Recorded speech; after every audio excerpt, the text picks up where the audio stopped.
Hello, and welcome to the informational webinar for the Stories of Change in American Religion Journalism Fellowship. I'm Megan Suisse. I'm the editor and director of communications at the USC Center for Religion and Civic Culture, which we call CRCC. And for this initiative, I'll be running the Journalism Fellowship. So while everyone signs in, please be sure to add your name and where you're calling in from the chat. We'd love to see who's on the call. So here's what we have in store for you today. I'm going to talk to you a little bit about CRCC, give you a little introduction, talk about the fellowship itself. I'll be joined by our executive director, who's going to talk about the ideas behind the project about change in American religion. We have guest Ken Chitwood, who was a journalism fellow on our previous journalism project, and he'll also be a journalist and scholar on this project, and he'll get a chance to tell you what it's like to work with us. And finally, we'll answer all of your questions at the end.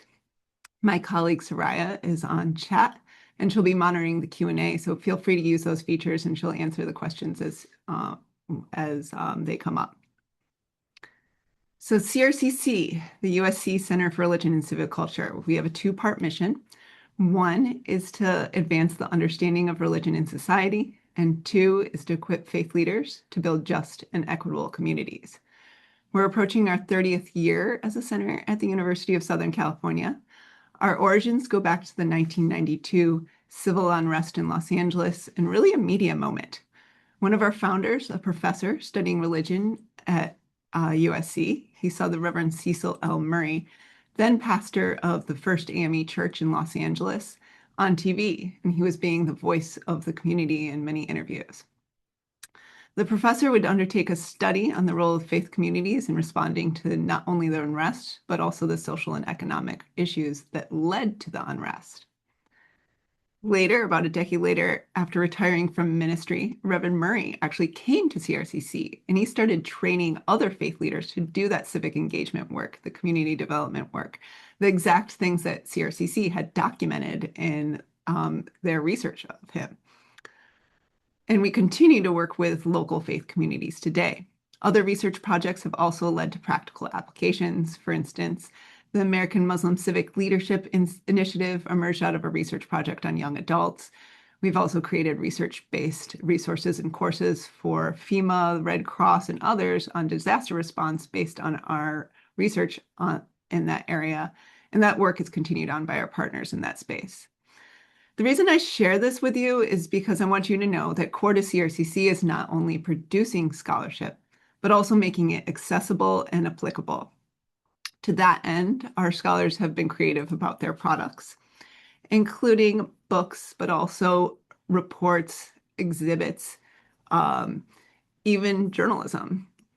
I'm actually the second journalist to have worked at CRCC. And the first one, who unfortunately passed away a few years ago, he got his start at CRCC working on a global study on Pentecostalism. He also worked on a project on religious competition and creative innovation. And I want to emphasize that in these projects, he wasn't just reporting on what CRCC was doing, but he was conducting his own research as a journalist. We expanded this model of journalists and researchers working alongside one another through our global project on engaged spirituality. And we offered a journalism fellowship for that project. We had more than 24 journalists produce stories about humanitarians around the world.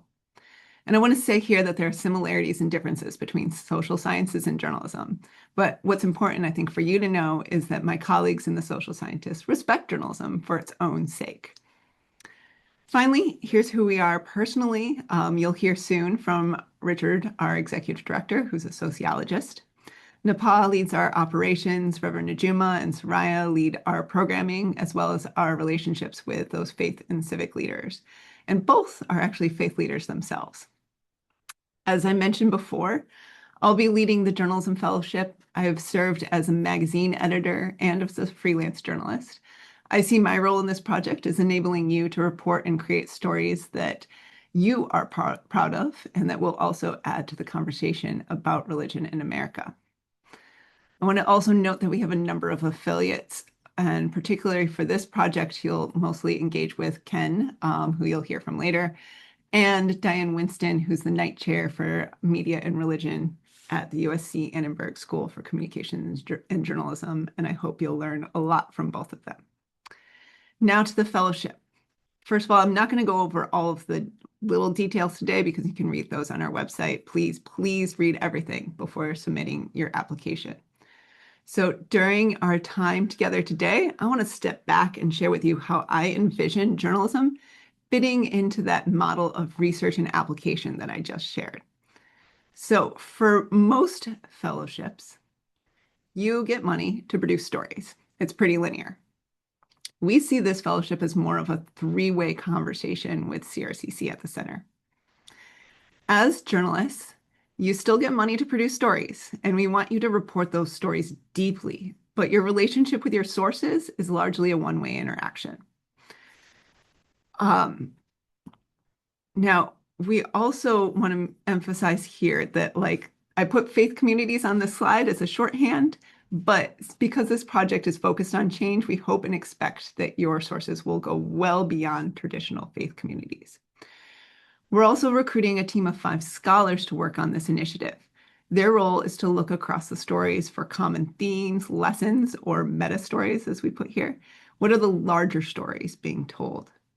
We hope to create a network where you can be in conversation with scholars. And this won't be just a one-way conversation with scholars serving as experts. Journalists will have the opportunity to report their findings back to the scholars. You can share unpublished insights and materials. You'll be able to contribute to the larger understanding of religion and social change. Finally, as CRCC has done for the last 30 years, our scholars will close the loop and bring the findings back to faith and civic leaders. That's not your responsibility, though we look forward to also discussing and learning with you about the potential and limitations of this triangle. So we welcome applications from any and all journalists. You could be at any stage of your career and working in any mediums. But we want you to understand that this isn't a straightforward fellowship. We want you to be interested in that deep reporting and scholarly conversations about religion.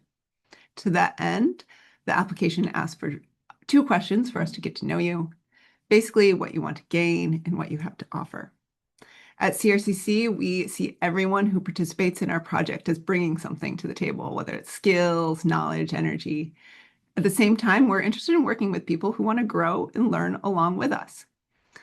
I want to pause here. We were planning to have Ambreen Khan of Inspired Media to talk about audio projects, but a family emergency pulled her away at the last minute. So I want to just say here that we highly encourage audio reporters to bring their story ideas.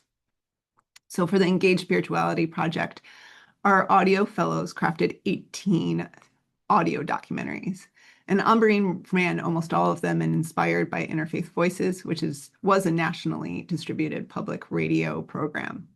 Now the audio environment has changed a lot in recent years, so that weekly program is no longer. But Ambreen's vision is to work with reporters to create sound-rich, deeply told stories. These will be distributed via their podcast, but she also wants to create 1-hour-long specials that can air on public radio stations around the country. And this will allow the stories to stand on their own for their own sake. And also, we can bring in other voices to provide context and relevance to the stories. And I love how she described what she's interested in. She said it was local stories with national significance. So again, audio reporters, we welcome your ideas for sound-rich stories. Now, I've been a freelancer, I've told you, and I know that one thing you always want to gain from a fellowship is the money. So let's talk about that. The fellowship award is a minimum of $5,000. That's designed to cover your reporting and your production. What we want to support is what you can call simply good journalism. You could take any number of approaches, from ethnographic and solution stories, however you want to take it. But it's the type of reporting where you can go back to your sources again and again. You get to know your sources, you interview them at length. The challenge is that you can't put in 50 hours on a story if you're only going to get paid $500 for it. That's clear. So this award allows you to pay yourself fairly for those stories. It's also designed to compensate you for your time devoted to professional development and for that scholarly engagement we talked about. We'll host a project orientation, and I'll just get this up there so you guys can see it. It's October 5th through 7th. 5 virtual meetings, as well as we might have more informal conversations.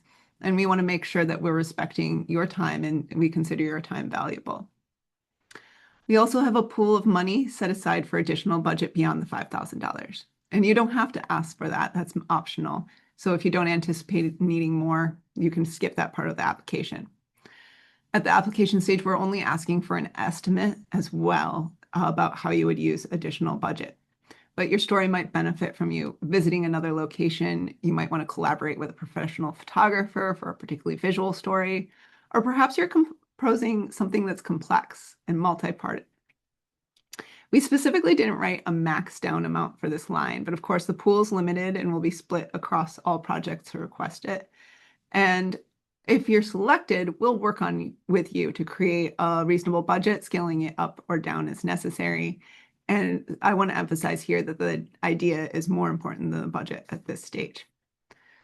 I also wanted to give a note about travel and story ideas. While developing this initiative, I saw that we have a cool opportunity to support local religion reporting and to amplify stories both locally and in national publications that focus on religion, on general interest, and even other niches.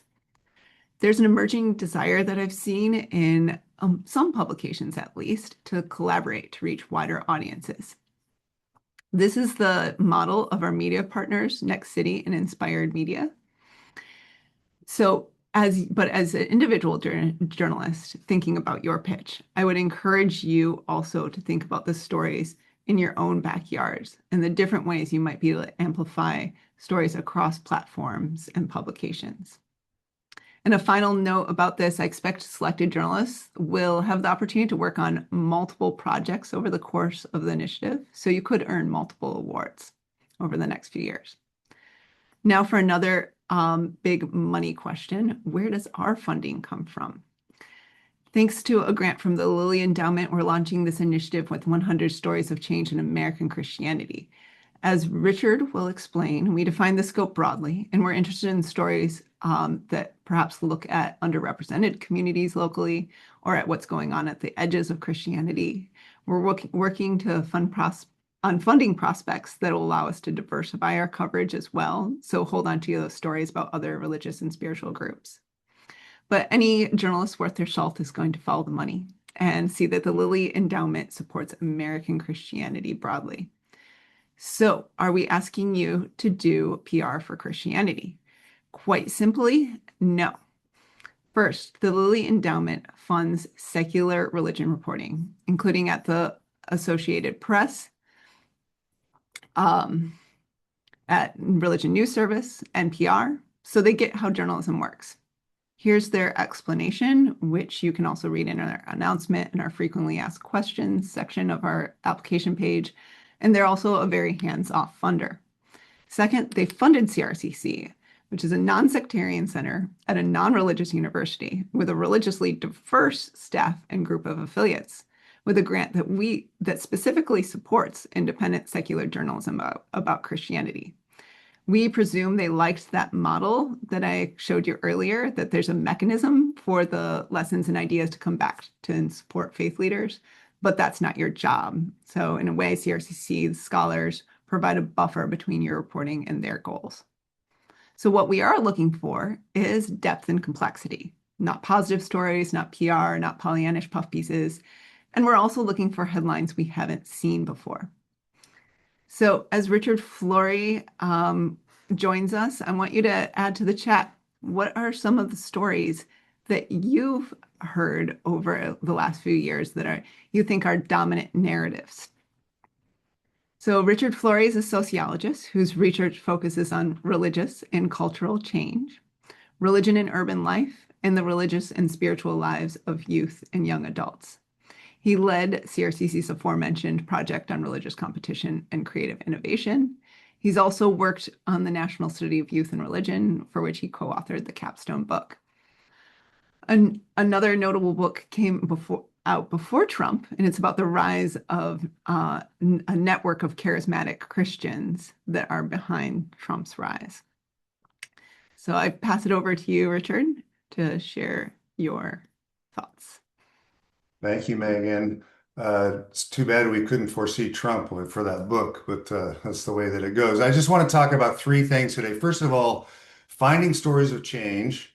Secondly, project story themes.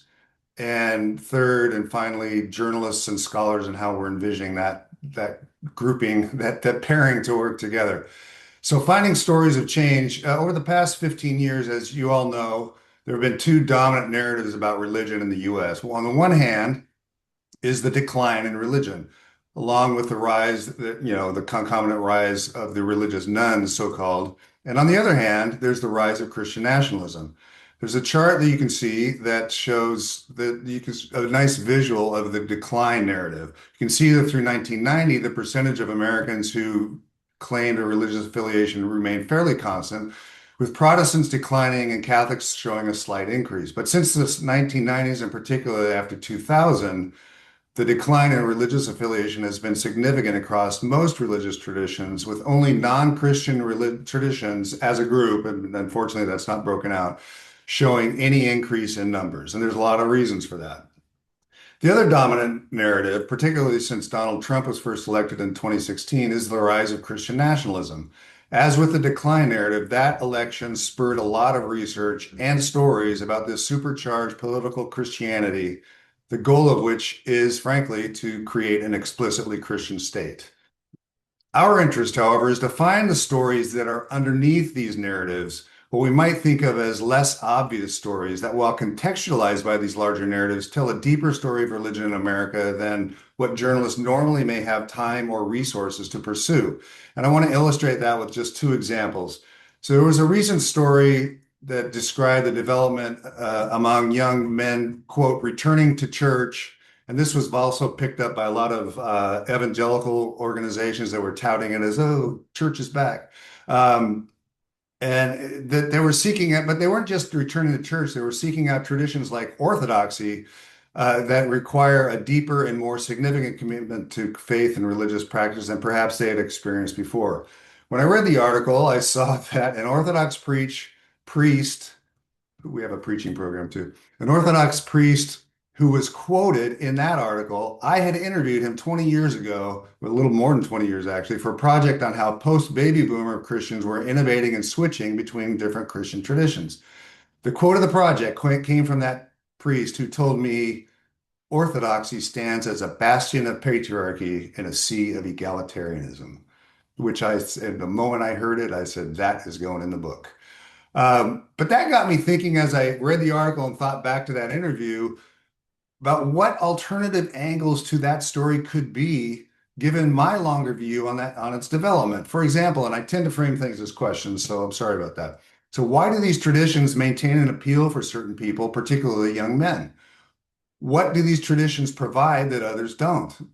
Is there a steady stream of people moving into these traditions? That this movement actually goes back to the 1980s, at least, or is this more episodic and related to larger social changes? And what is the continuing, or perhaps episodic, appeal of patriarchal religion for young Christians? And finally, what does this story tell us about the dominant narratives of decline in nationalism? How can this particular story help illustrate those larger narratives and show exceptions to it, frankly? Second example is not from a journalist, but from an academic who probably most of you know who he is or know him. And he's created a nice niche for himself, digging deep into different survey data to ask questions and then write articles about it that I think is a valuable contribution and is quite useful for journalists. Last week, he published an article on his Substack that focused on why 4 different surveys ended up with different numbers of religious nuns. Now, without getting into the details, which you don't really care about, what he does do in his analysis is that he says the question he is using to measure religious affiliation or nuns is about belonging. And the question is, what is your religion, if any? But that's a question about identity. And we all know that identity might be the same as belonging, but it often is not. You know people, and I know people who say they're Christian or Catholic or whatever, who have absolutely no level of involvement with religion or spiritual practice. Those folks are functionally not religious, even though they say they have some sort of religious identity and therefore are counted as religious. So The point for this project is we need to dig deeper than just the numbers, ask how the numbers are derived, how they're explained, and most important, what are the stories that are going on underneath that? And I would say actually more important than that is actually talk to people that are that are telling you these things. Um, so moving on to story themes, we've included on the project website a guide to religion in America that is intended to give you a basic overview of religion in America and give you some idea of what we're thinking about with this project. We've embedded questions throughout the guide that and included a list of possible story themes just to help you think about the kinds of less obvious stories that might be out there. The questions and themes are not an exhaustive list and shouldn't limit the stories you might produce for this project. Rather, they are intended as prompts based on what we know or have observed through our projects or our programming with faith leaders to get you thinking about what possible stories might be there beyond the dominant narratives, or perhaps better, beneath the numbers and the narratives. I'm going to briefly go through the themes, and I've grouped them just for this presentation and talk generally about how we're thinking about how you can better understand what we're thinking about for these themes. So first theme when I looked at the first grouping, I should say, of the themes would be those that focus on what we might say are the downstream effects of nationalism and political divisions. So what are the responses from for this project, Christians, of people, whether they're leaders or congregations or different sorts of groupings or networks, to social and political crises. We've seen some of this now since last summer with the ICE raids, and particularly in Minnesota. That it happened here in LA last summer. What might be the political divisions within congregations? We get surprised sometimes when we go to what we know is a liberal congregation, and there are MAGA people there. How does that work? And what are the effects of Christian nationalism within Christianity, within congregations, and is it dividing, combining, whatever? I mean, there's probably a lot of stories attached to that. The second grouping would be on place. Geographers talk about place as a location that's imbued with meaning by the people that inhabit there. So what does it matter? And this is a question I've had for a really long time. What does it matter that a church or any other faith organization is located in a particular community? Do they have any presence beyond their own group? Do they create a sense of place, like belonging, support, or community for their own people, for people outside of their group? And what about demographic change and gentrification and generational change? There are a lot of communities in Los Angeles, for example, where demographic change has taken place, and what were formerly African American communities are now largely Latino, and their churches are there too, but there's also Black churches there. So how does that work together? What does that look like? What are the changing community and religious ecologies of these different organizations and partnerships? And what about environmental issues? What are they doing to sort of green their own buildings? And what about in the community? And then finally, what about issues about community engagement, community building, community development, including efforts that transcend faith traditions? A third grouping would be on public religion. And some of these you might note are a little bit similar across them. But what's the changing role of leaders in the public sphere? And obviously, most recently, the ICE protests, as well as public statements. But also last January, a year ago, January, the fires in Los Angeles. What's happening with the faith leaders in those communities, and what are they doing publicly? Can new or evolving beliefs and practices and theologies be identified that are emerging from crisis or social change? We know of some pastors and other leaders that have been mobilized by these different developments around LA area. And so I'm interested in knowing, how is their theology shift to enable them to do that? And what does that look like? And does that last in any sort of way? A fourth, we only have two to go. A fourth different grouping would be independent, or what I've called church adjacent spaces and spiritualities. In other words, this isn't all about churches. This isn't all about congregations. There's lots of other things going on around out there. And so one of the lines in the themes you'll see, it says service as worship. Or what in the world does that mean? This actually is a quote, close to a quote from somebody that we first met in that innovation project. And he basically had a small group, and it was an interesting group. And he basically said, look, we're really bad at doing church. We don't like the preaching. I don't like to preach. We don't like to do music, but we're really good at service. Our service is our worship. And there's some examples of this. So some of you have heard of Laundry Love, and if you don't haven't, get online. You can search for Laundry Love, and it's a really low cost startup. But basically, it brings people together to serve the houseless and low income families by doing their laundry, and communities get developed there. So what are things like that? There's another website you should look at. It's called Invested Faith. And this is focused on a multitude of a lot of different sort of faith rooted in their terms, social enterprises. So these are not churches. These are not community organizers. They're doing different kinds of things in terms of serving communities. Other themes might be therapeutic models for wholeness and psychological well-being that are developed, that are emerging, or community and relationship building. That is, groups that seek to be a presence in their community, whether or not people ever join their work. Others that are similar that live in community. There's a community that's been around for, I believe, about 30 years. It's just north of the USC campus, and they live in community together. They have had, I'm not sure if they still do, I haven't been up there in a while, like a house church, but they want to just be in that community and serve that community through what they're doing on a daily basis. And finally, networking, new collaborations, and new relationships. What kind of multi-faith efforts might there be where Christianity is involved, but there's a lot of other people too? I want to go back briefly to the Laundry Love example. There's one that's local here, and it started as just that, just doing laundry for local houseless and low-income people.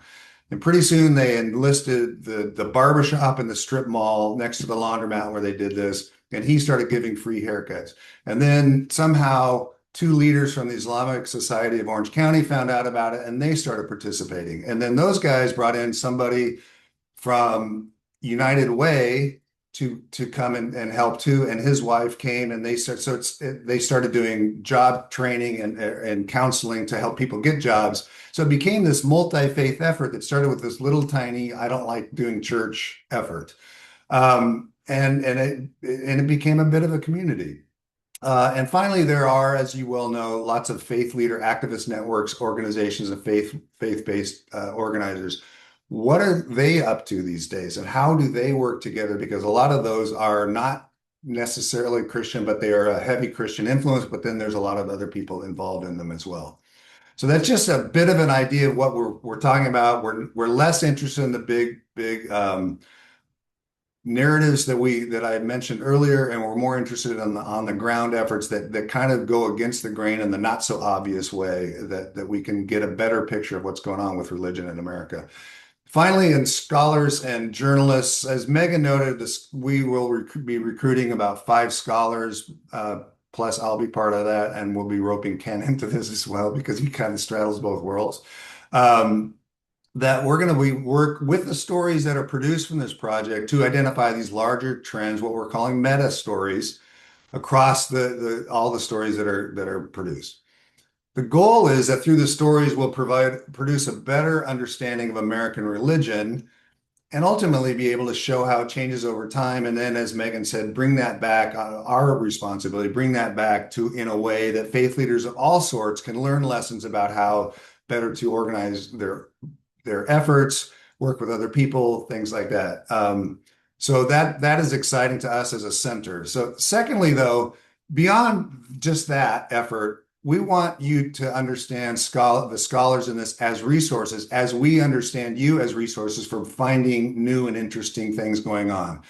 So in addition to the larger trends, they'll function as scholars, as resources for story framing, for broader context, and providing a longer or wider view on what you've uncovered in your story. So had I known the person who wrote the story about the young man moving to Orthodoxy, I would have asked her back some questions to help think through different kinds of, not that there's anything wrong with her article. It's just, I like pushing people to think about things. And because I just happen to know that because it's a project I did, 20 years ago. And I'm interested in what the outcome is. We also anticipate that you might want to use some of our scholars for quotes, which is fine, but there's only going to be five of us. So, that's a pretty limited pool for quotes. But that said, we also have a lot of connections with scholars elsewhere, and we like the likelihood that we know somebody that's working that has some knowledge about the kind of story you're working on would be great. And so we would be wanting to connect you with them as a resource so that it can help you understand things from their perspective and help improve the stories that get produced. Um, in sum, we are, in effect, enlisting you in a partnership with us to uncover these less obvious stories about, for now, Christianity in America, and ultimately, more broadly, religion in America. We will provide different resources that will enhance your work, not just for this project, but for your future work. And for us, those resources go beyond funding your reportings, as important as that is, as Megan pointed out, to forming a network of knowledge development and dissemination in the service of creating a broader understanding of the importance and power of religion, sometimes for good, sometimes for bad, in American society. So, Megan, back to you.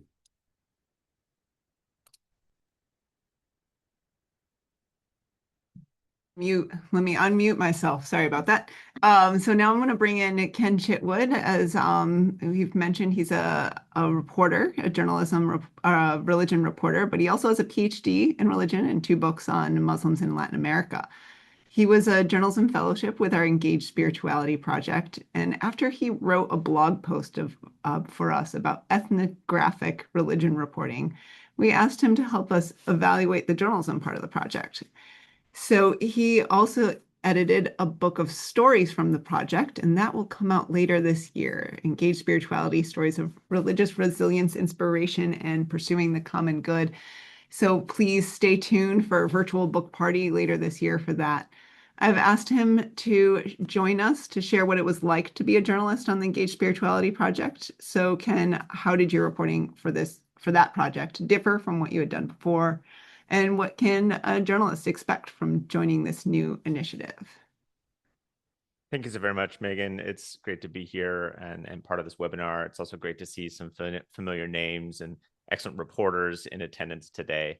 And so want to share just some of my experience as a journalist fellow in the past. And the first thing I want to say up front is that you get to tell some really compelling and critical stories that largely emerge out of what is the unique hybrid journalistic and academic approach of this kind of project that combines journalistic urgency with scholarly acuity, and that enables and empowers journalist fellows to find and to feature perhaps different voices than they might regularly be able to in their day-to-day reporting, and then also to ask different kinds of questions that are guided by the meta stories, guided by the research approach that's part of this project, and then also to search for different types of connections as well, and to seek out and to examine and investigate the structures and systems that are at work behind some of these headline grabbing stories that you're going to be reporting on. I think one of the other wonderful benefits of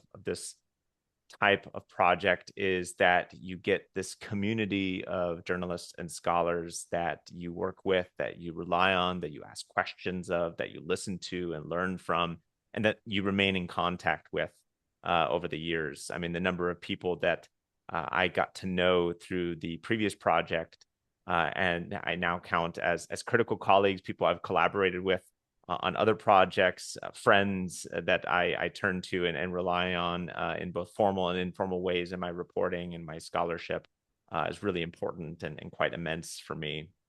I think the approach also is a bit different because, as I mentioned in the write-up that I did on ethnographic religion reporting, this kind of reporting is a bit more immersive because you get the convenience, the benefit, the privilege of spending some really in-depth time with these topics and with these individuals that you're interviewing, getting to know these communities that you're engaging with and reporting on. And that draws out some different sensibilities, some different postures than the reporting that we might be called on to do in more rapid fire or quick turnaround manner. And that brings both challenges and opportunities, some really great opportunities to go in depth, and to extend our reporting in ways that we might not be used to or able to due to resources or lack thereof. But then also kind of asks us to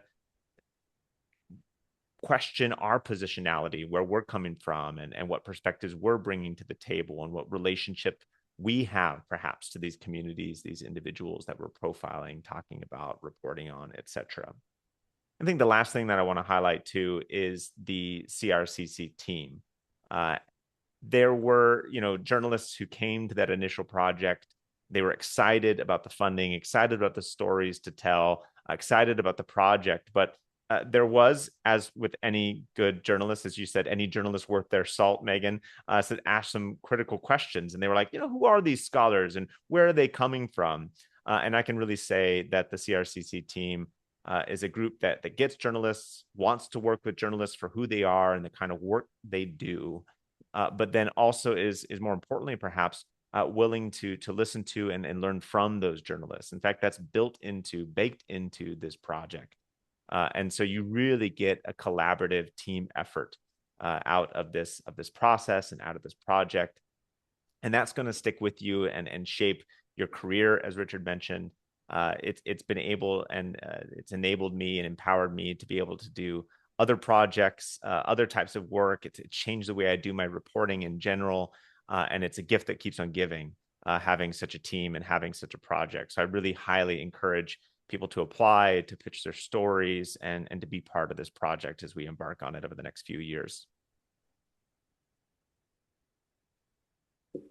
Okay, thank you so much, Ken, and thank you for the endorsement. I just wanted to add that we had a little preparation call on Monday for this webinar, and just the sharing the model for the first time with people outside of CRCC with Ken and Amberine. It generated a lot of questions and started generating conversation about the ideas and about the how this works. And it was really just interesting, and it got me excited for that orientation meeting in October that we'll be having, because that's what we hope to do is be able to ask those questions about process, about content that will allow us all to grow together. So please, if you have any questions, please add them to the Q&A at this point. As you do, I'm just going to go over the timeline real quick. It's all on the website, but applications are due on May 4th. We'll review them and we'll get back to you over the summer. We may do some interviews, and that interviews does not imply that we will select you, but that does mean that we are grappling with your idea and want to learn more. After we inform those who are selected, we'll be arranging travel for that October 5th through 7th orientation.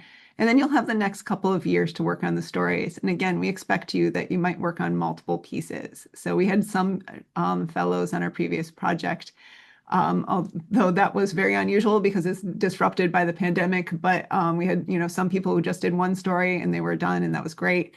Others, like Ken, came back, and I think you had 5 stories, Ken, that you worked on across the course of the project. So you might be able to finish one and just pitch another immediately if you want. And as we mentioned before, we're hoping that we'll also get additional funding allow us to diversify our stories sometime along the line. Finally, we actually have 2 more years to work on those meta stories, and I don't want to dwell on it now. We'll talk more about it during the orientation, but journalists may have additional opportunities at that point to contribute to either presentations, books, etc. And as we said, we always want to compensate your time for extra things. So we'll cover that at a later date, but I want you to know that there are additional opportunities, such as the book that Ken edited for us. So let's look at chat and Q&A. We have, I see one chat that says, should news orgs approach the application differently than individual reporters? So that's an opportunity that I think is unique from our previous project, that we are welcoming news organizations to add an application, and they could add for a series of stories, perhaps, allowing them to go a little bit deeper. They could and share how they're going to share those stories in different places and how they're going to get the word out about those stories. The key thing there is that we want one point of contact for those publications. So that they're going to be becoming the person who brings back the knowledge. It might be the reporter for the story. And so we encourage you, like, even if you're an individual reporter, you might have a publication that you apply with and that you are bringing your publication along with it, but it's primarily you're the person. But we need that one point of contact for the orientation, for sharing, being part of that learning community. And so that's probably the biggest thing is knowing that this is someone who is applying individually with a larger community behind it. And we do hope that you'll be able to bring those conversations to your wider community and wider organization, but just logistically, we can't bring your whole staff on board. But yes, there are possibilities of doing series as well as individual stories. Another question, is there a publishing requirement or aspect to this? Do you have any agreements with news outlets to get first refusal? So we do have media partners. It's not necessarily that you have to bring your stories to those organizations. As I said, we have Inspired Media will be doing an audio series. We will be looking primarily for freelance journalists, but if you work for another audio program, we know that the audio space is incredibly collaborative and that a story can run in multiple podcasts or multiple stories. And, it can run on a local news station one time and run on a national news station another time. We saw that a lot with the Engaged Spirituality Project, where audio stories were used repeatedly over again. So that's a way that we can see that working.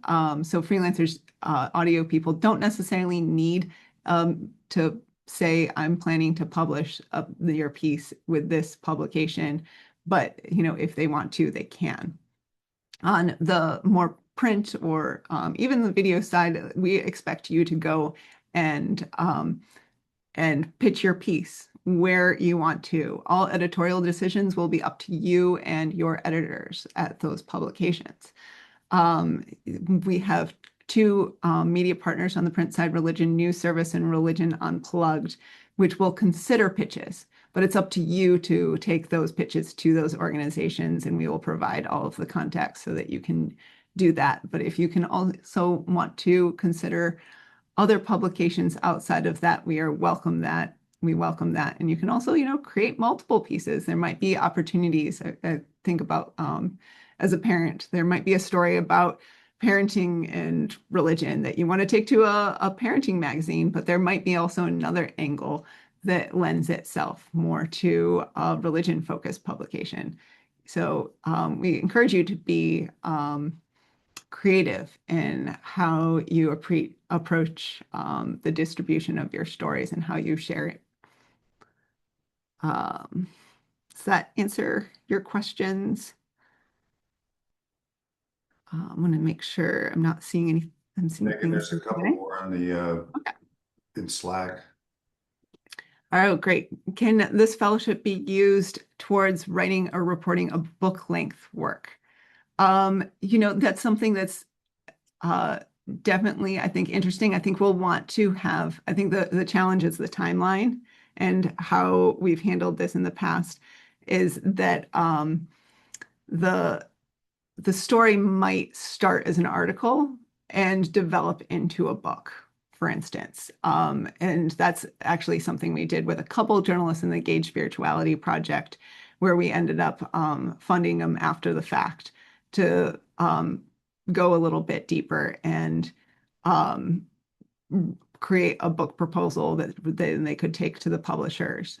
If you are already working on a book, and you're welcome to talk to us about that. I think that we're also, though, thinking about that timeline and what can be given out within the timeline of the fellowship. Does that make sense? Let me know if you need a follow-up on that. Is one initial pitch story or multiple pitch ideas welcome in the application? So we have put space for one pitch. We thought about like, do we offer the opportunity? And we're like, we want you to share your best pitch with us. If you want to talk to us about additional stories, you're welcome to email me offline. And sorry, you can put my email in the chat as well. But it's all on our website. All our contact information is on our website. But if you are, we have a question that just asks, like, if I'm interested in working on multiple places. We expect most of you will be, of course, but choose your best story. Choose your story that, like, you think will, that you'd like to start with, that is most urgent to you, and share that one in the pitch. There's also the opportunity to pitch a series, as I explained before, and that was really if you have related series of related articles that are going to go together, or maybe it is for the publication that wants to look into a thematic issue and wants to do a series of, say, 3 articles on XYZ. Another question, in our pitch, could we propose stories that fit into more than one theme? For example, 2 themes that are very different from each other, and stories would fit under each theme. Would you like to take that one, Dick? I've been talking for a while about the various themes. Well, I mean, yeah, I mean, for sure. And it relates back to what Megan was saying a bit ago about give us your best pitch. And if these are 2 completely separate stories, or it's not clear to me from the question whether it's one story that would fit under multiple themes or 2 stories that would fit under multiple themes. But yeah, I mean, don't limit yourself. I mean, I think that's what we're saying is like those themes are just to get your juices going, to get you thinking, about what might work. So, yeah, I mean, I'm following what Megan said. I said, give us your best shot and see what it is, whether it's in one of our themes or something that you think would fit. Thank you, Richard. Yeah, I think that's the biggest thing I wanted. Hope that you might say that those themes are just a starting point, and often this is something I've found working with scholars over the last few years, that sometimes I think a little bit more like, oh, it's this, that, or the other thing, and I find that when scholars are looking at themes, it's often all of those things. It's just like, what are you going to emphasize in a particular moment? So it's we are looking for that complexity and that nuance, and yeah, just fine if it hits. Just as an example, the story I used as earlier is there would be multiple ways to approach that story. And it could fit them under other themes. I mean, I could easily see that being a story about because my hunch is those young men are pretty conservative, so they're probably, it probably fits somewhere around the nationalist thing, but it also fits around, oh, here's an exception to people leaving church. They're coming back. So, and then the whole patriarchy thing is like just sitting there. It's like, where does that fit? So there's a lot of things that are going on, and one place can have lots of themes going on. All right, you mentioned long form audio content for other multimedia reports like video. What length and format will be best for this fellowship?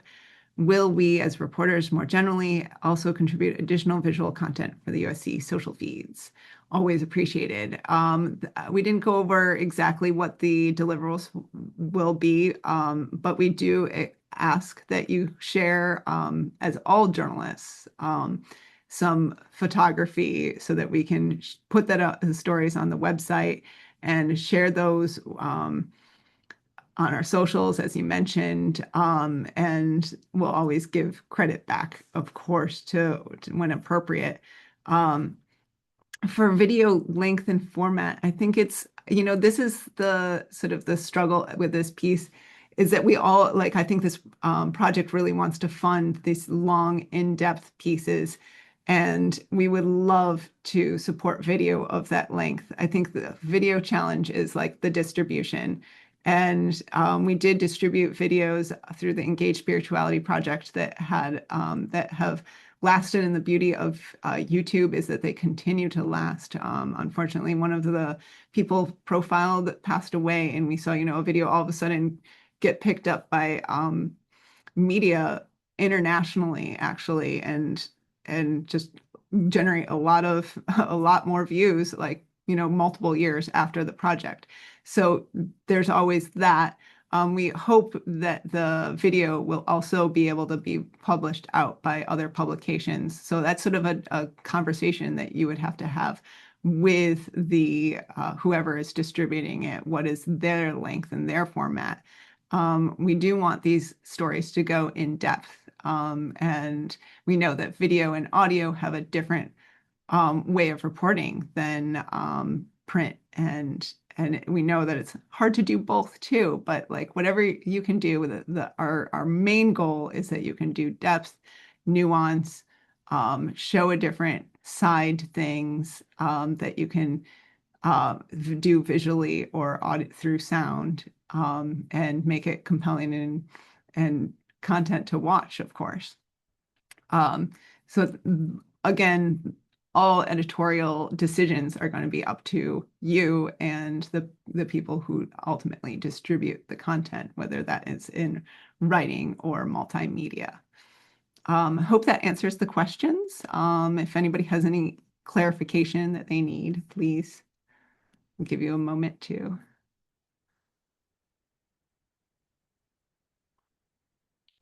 It looks like we are good. And yeah, I just want to say thank you all for coming. You can sign up for our newsletter if you aren't already. And again, we really look forward to your ideas. Please look for, how many journalists will be involved? Sorry, one last question. We're going to see what the applications come in. I have to say the Engaged Spirituality Project came in, and we expected to have about a dozen people involved, and we ended up having 24 people involved. So it sort of just like depends on the applications and the stories we have come in, but we do want to be sure to allow people to have a couple stories if they can. So we expect more around the dozen size than the 24, but we'll see what we can do and all the wonderful ideas that you're bringing in. Again, please look at all the application page. This webinar will be posted on the website for people who weren't able to join us. You can share it there. And we encourage you to look both, at your local congregations, but also at the edges of Christianity, where it meets other traditions, politics, activism, popular culture. Bring us your ideas, and we look forward to working with you. So thank you again for joining us, and have a great day. Goodbye.